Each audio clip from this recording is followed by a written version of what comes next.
Je vais vous parler maintenant de Meadowbrook.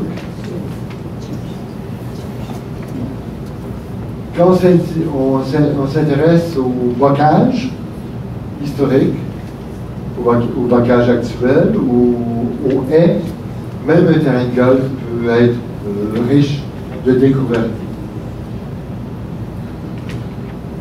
Ça ici, c'est donc le Meadowbrook, photo aérienne de 1949. J'ai tracé les 3 branches de la rivière Saint-Pierre, la petite rivière Saint-Pierre. Ça fait tout le tour comme ça, puis ensuite ça va se jeter à la Pointe-à-Calière, dans le Vieux-Montréal. J'ai souligné en rouge les haies agricoles qu'on trouvait encore en 1949. En jaune, c'est les lignes, les alignements d'arbres qui ont été plantés lors de la complétion du terrain de golf. Donc ça nous donne ça ici. Donc vous avez en même temps dans un terrain de golf le passé et le présent. Alors vous avez des haies agricoles qui datent du 19e siècle et de l'aménagement pour les terrains de golf fait quelque part vers 1940-50, je ne sais pas la date précise. Les ruisseaux sont encore présents là-bas, même s'il n'y a pas beaucoup d'eau. Ce qui est encore présent là-bas, c'est la topographie d'origine. Donc non seulement on a les vieilles haies agricoles qui sont présentes, mais vous avez littéralement un morceau de la campagne de Montréal au 19e siècle qui est là. Moi, je trouve ça absolument fantastique. Où se trouve Meadowbrook exactement? À Côte-Saint-Luc? Côte-Saint-Luc. Donc, on a la topographie d'origine et les ruisseaux qui sont toujours là. De trouver des petits bouts de ruisseaux comme ça, c'est fantastique. De les trouver encore dans leur paysage d'origine, c'est extraordinaire. Et puis là, je m'arrête à un petit détail sur Meadowbrook. Donc encore là, 1949 à droite, 2 branches du ruisseau. Là, excusez encore, j'ai tourné la photo comme ça. Et en rouge, c'est des arbres qui étaient présents en 1949. Ils sont toujours présents aujourd'hui. La ligne rouge est pour vous montrer la haie agricole. Les haies qui sont à angle, c'est le travail de l'architecte de paysage qui a fait le terrain de golf, un certain M. Murray. Donc, ça, c'est la ligne rouge. Ces aubépines sont des aubépines de l'époque agricole. Évidemment, la haie a été réduite considérablement pour des considérations qui sont inconnues. Les aubépines, par contre, ont été conservées. Ça fait mon plaisir. Encore d'autres haies. C'est toujours la même ligne, ça. Et cette aubépine, je ne crois pas me tromper que c'est la plus grosse aubépine de toute la région de Montréal. Vous avez ça au beau milieu d'un terrain de golf. L'avenir du terrain de golf et sa conversion en parc semble assez assuré. C'est pas fait tant que c'est pas fait. Mais il faut savoir qu'en plein milieu, il y a une aubépine qui a probablement 150 ou 200 ans. Quand on parle de biodiversité, c'était toujours important de penser à la biodiversité locale et à la biodiversité génétique. Une aubépine comme ça, parfaitement adaptée à notre climat, qui a probablement donné des petits tortues aux alentours pendant 150 ans, c'est un trésor. C'est le genre d'arbre qu'on devrait protéger et chérir. Si on était en Angleterre, on lui ferait la fête. On mettrait une toiture autour et on viendrait la soigner. Alors, une aubépine grosse comme ça. On va retourner un petit peu vers le centre-ville, la haie McTavish. Donc vous voyez, on est au pied du Mont-Royal. C'est juste un plan d'assurance 1880, ça nous montre un petit peu la localisation. Le chemin comme ça, c'est l'avenue des Pins. Et puis à droite, vous voyez le réservoir en forme de losange. À droite, c'est la rue McTavish. Donc ça, c'est une autre photo prise de la maison qui s'appelle Ravenscrag, 1895. Donc on voit le réservoir avant qu'on mette un cap dessus, avant qu'il soit recouvert. Donc le réservoir était assez ouvert comme ça. Ça, c'est la célèbre maison Ravenscrag. Donc la tour que vous avez là, je vous ai montré de nombreuses photos qui ont été en fait prises depuis cette tour. Ça, c'est 1901. On arrive maintenant à 1921. Le réservoir McTavish est en haut à gauche. On discerne à peine, mais vous pouvez voir qu'il y a une ligne d'arbres sur l'avenue des Pins. Je vais m'intéresser maintenant à cet aspect, à cet élément paysager. 1949, on a refait le bassin. On voit bien que les arbres sont toujours présents, hein, de chaque côté du bassin, comme ça. C'est une ligne d'arbres.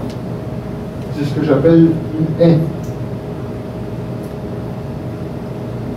1962, on a tout coupé.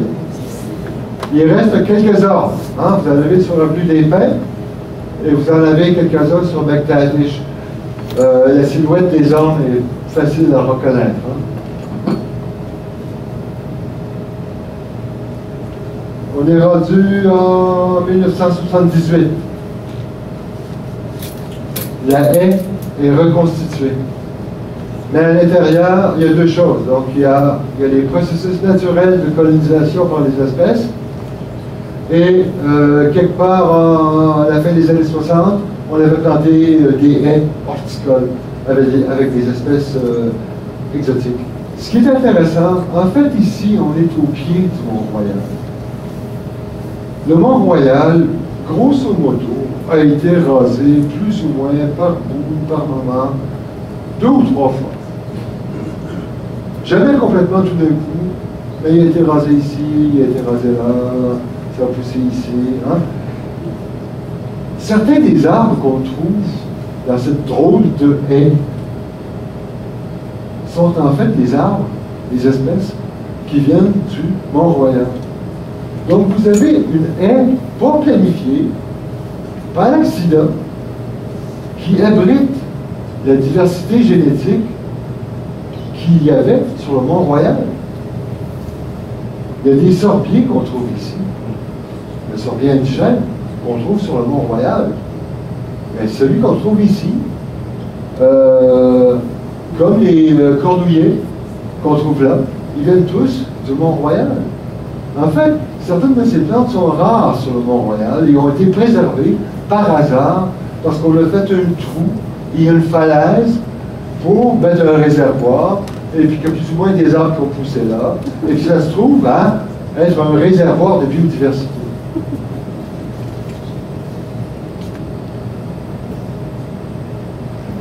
Cette photo est singulière parce que, donc je n'ai pas la date, ça doit être 1990-1995. Maintenant, les arbres poussent non seulement sur le dessus de la falaise, mais ils poussent à la base sur le réservoir même. Ça veut. Donc, juste pour vous donner une petite idée des espèces qu'on trouve là-bas, évidemment, une viande,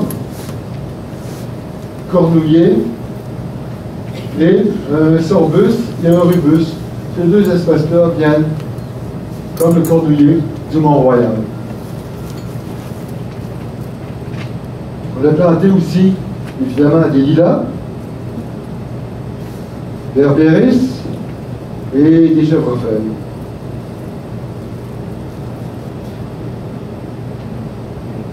J'appelle ça le cœur de la haie. J'étais allé visiter, il faisait chaud comme il fait chaud quand il fait le plus chaud possible à Montréal. C'est pas très loin de chez moi, à 20 minutes j'y suis.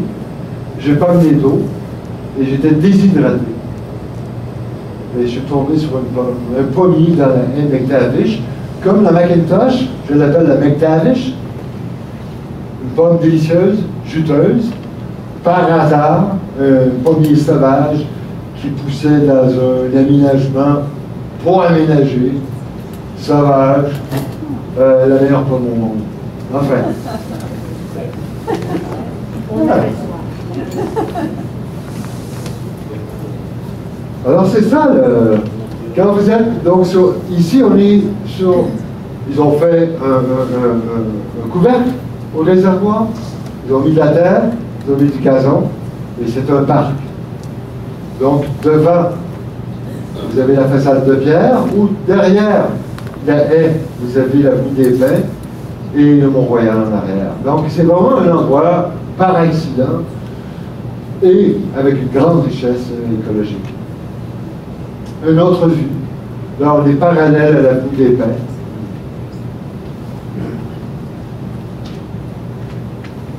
Et ça, il y a 2 ans, ils ont commencé des travaux.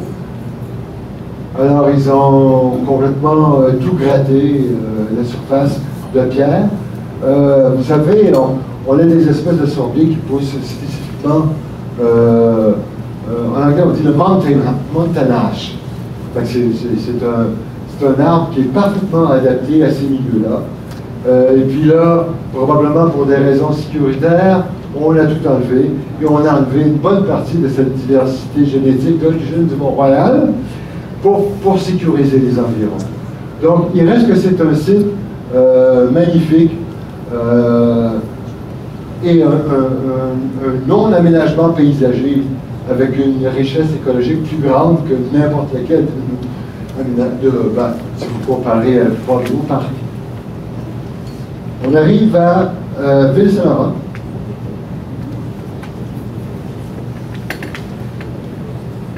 Vous avez donc ici une vue aérienne, c'est quartier-ville en fait, c'est tout juste à côté de ce dont je vais vous parler. Donc on a une idée ici du bocage en 1929. Le ruisseau, c'est le ruisseau Bertrand. Ah, merci.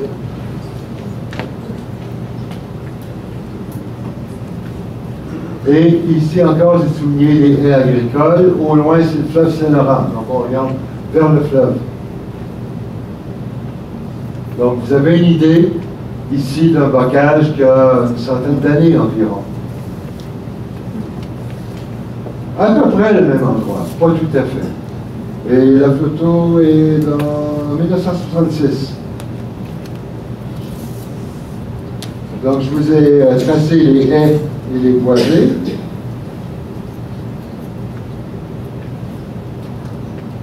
Et donc vous avez une idée de l'évolution du bocage, de la densification des haies, de la complexification des haies et la croissance des boisés vers les friches.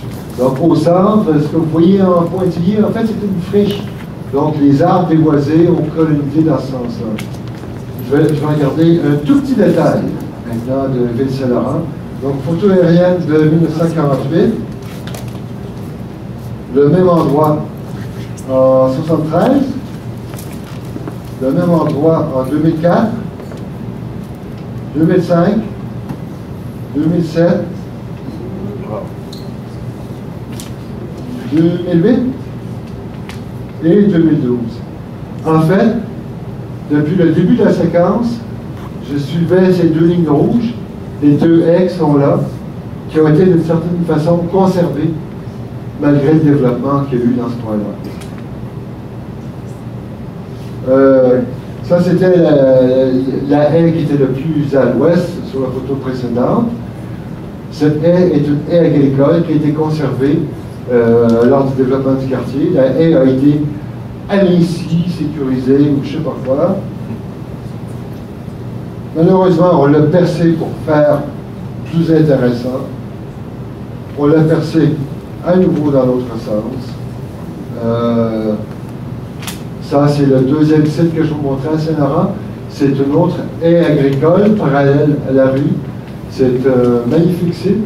Ça, ce sont des chênes rouges qui ont été conservées. Et il y a même un boisé, donc, qui a été éclairci et conservé. C'est aujourd'hui donc un parc à Saint-Laurent. Et apparemment, on va prendre une pause maintenant. Allons-y pour le champ des possibles. Ça vous donne une petite idée où c'est sur le plateau Mont-Royal.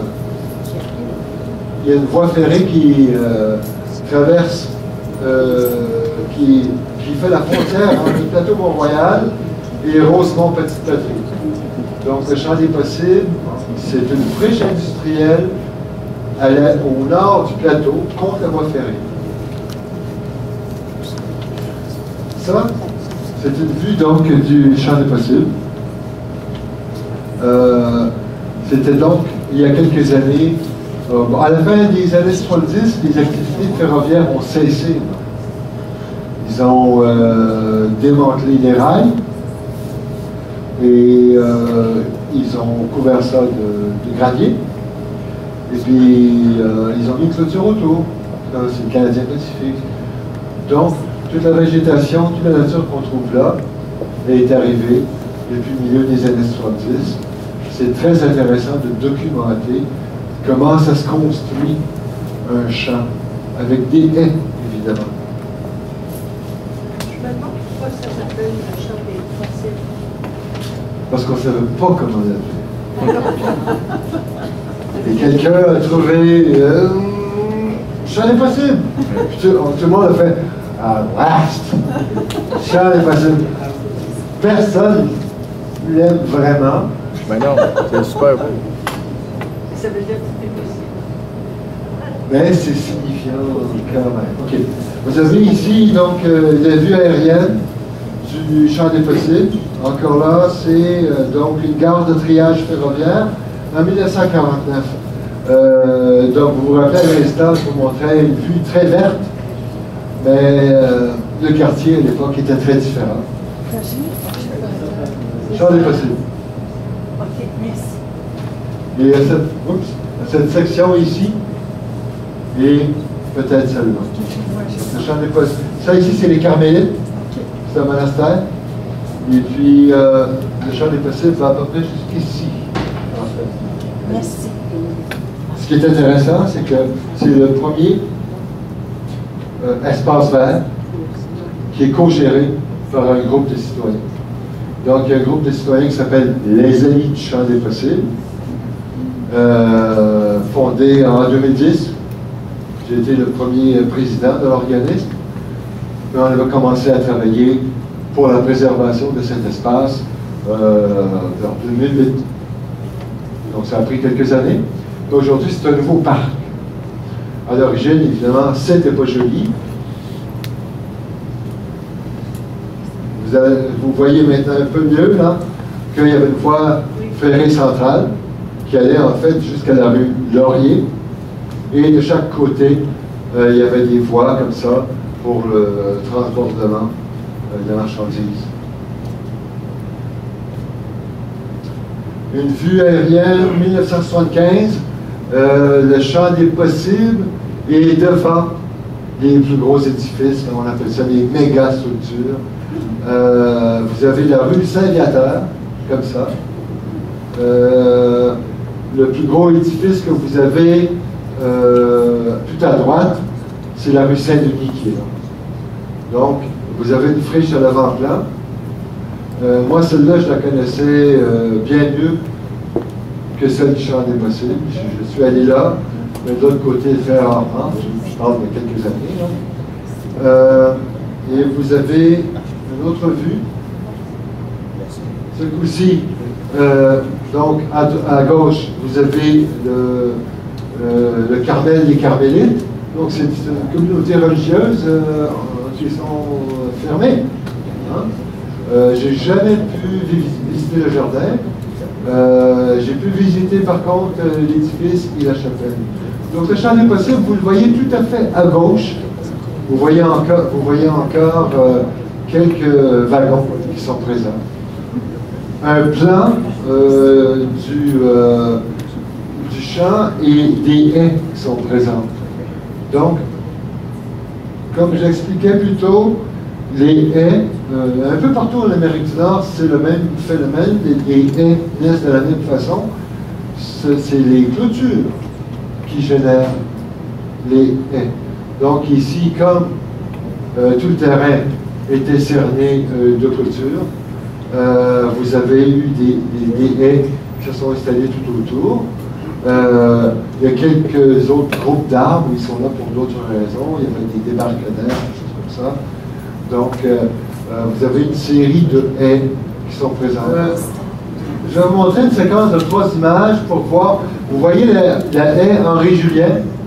Eh bien là, on va les voir de face. On va voir leur croissance seulement sur quelques années. 2006, vous avez le mur de pierre des Carmélites. 2009 et 2013. Donc, évidemment, la partie centrale, quand le Canadien Pacifique était propriétaire, il fauchait. Ensuite, quand c'est la ville de Montréal qui est devenue propriétaire, il fauchait. Mais il ne faut pas faucher la clôture. Donc, les haies sont un petit peu des accidents de terrain, finalement. C'est où, entre une terre agricole et un cours d'eau, une terre agricole et une rue, c'est une frontière. Et puis, c'est là que poussent les haies.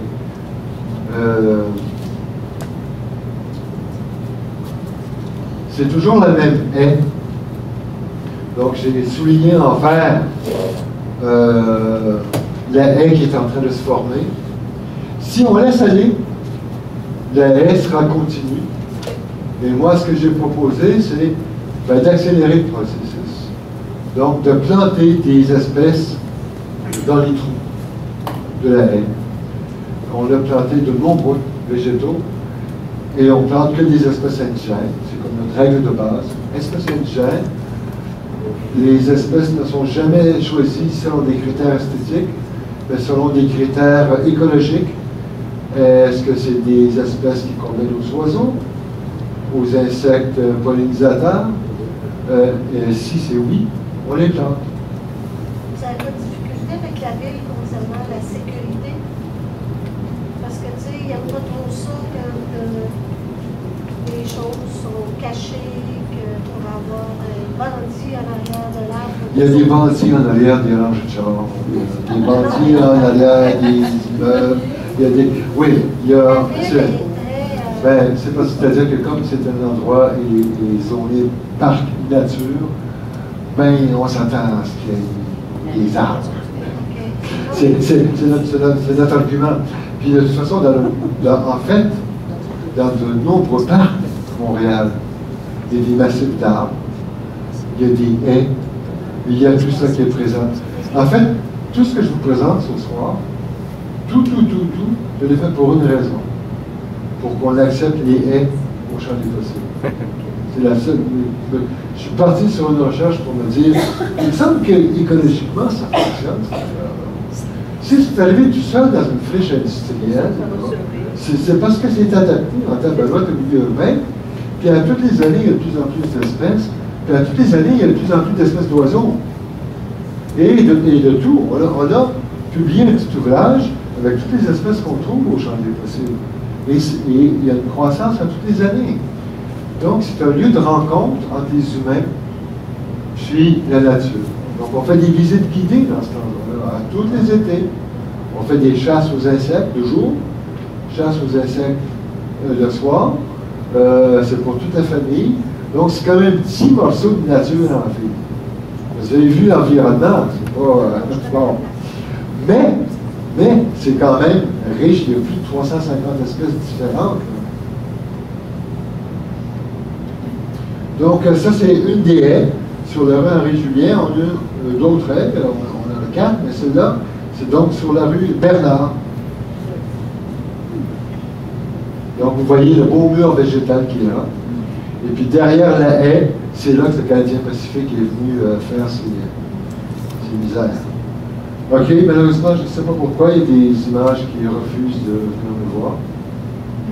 C'est pas très grave, c'était des plans qui expliquent sommairement comment faire un paysagement en respectant les choses qui sont installées spontanément. Donc, il y a des haies spontanées qui se sont installées.